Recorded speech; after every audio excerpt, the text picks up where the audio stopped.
Hello guys, I'll be showing how to blur images using your smartphone. But before we do that, ensure that you have this app installed, Photo Editor. This is the app icon.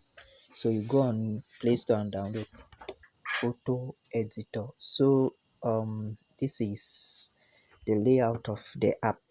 So here you see various options.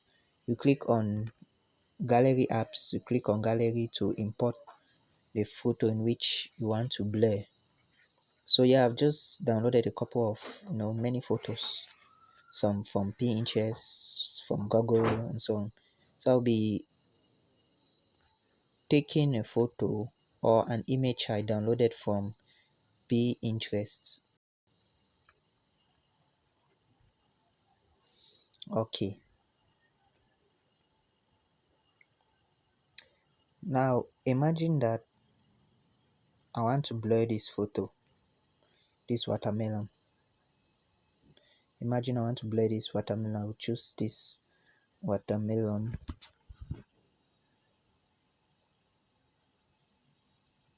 Then from there now, these options will come forth.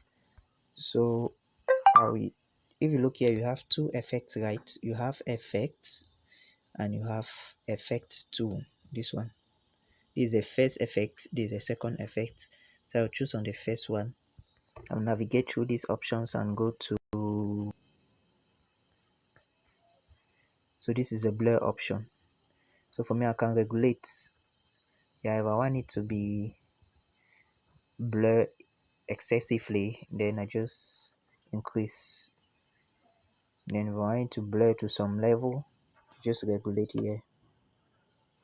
Yeah, so I want you to blur this way. I will now check. If you look upward, you see a blue tick. You click on that blue tick, click on the download icon, and from there, this is an option. If you want to download this image as a JPG, you click here. If you want to download as a PNG, click here. Now, what's the difference between a JPG image and a PNG image? Simply put, a JPG image has a background, while a PNG image does not have a background. Yeah. So if you want to download as a JPG, click here. As a PNG, as a GIF, as this, as a PDF, any of which you require.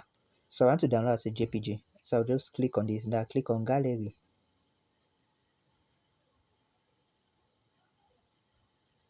So it has been downloaded, it has been saved. Thanks for watching. See you in the next video.